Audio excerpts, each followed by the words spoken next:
জেলার নরাগাতি থানার চর জয়নগর এখন আর গ্রামের নাম নয়, এ যেন এক শোক সঙ্গীতের প্রতিধ্বনি। সৌদি প্রবাসী আকরাম শেখের রক্তে ভেসে গেছে এ জনপদ।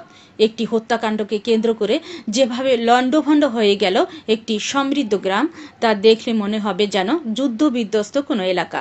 আধিপত্য আর প্রতিশোধ, এই দুই শব্দের আতঙ্কে ২১টি বাড়ি এখন ছাইয়ের স্তূপ। পাকা বিল্ডিং, ঘর বাড়ি, আসবাবপত্র সবই আজ পুড়ে ছারখার। লুটপাটের পর অগ্নিসংযোগ করে দুর্বৃত্তরা রেখে গেছে মৃত্যুপুরীর ছাপ।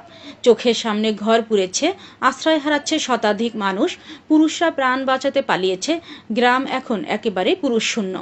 বাঁচার আকুতি নিয়ে পড়ে আছে নারী ও শিশু। তাদের চোখে আজ শুধুই শূন্যতা, মুখে একটাই কথা, বাঁচতে চাই, বিচার চাই। প্রবাসী আকরাম শেখের উপর পরিকল্পিত হামলা ও গভীর ষড়যন্ত্রের ইঙ্গিত দিচ্ছে স্থানীয়রা। তারপর শুরু হয় প্রতিশোধের মহাযজ্ঞ। ইকরাম শেখের নেতৃত্বে চালানো হয় একের পর এক ভয়াবহ হামলা।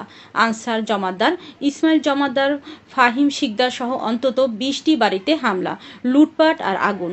ক্ষতির পরিমাণ প্রায় ১০ কোটি টাকা, এমনই দাবি স্থানীয়দের। ভাঙচুর, অগ্নিসংযোগ, হত্যার দায়ে দায়ের করা হয়েছে একাধিক মামলা।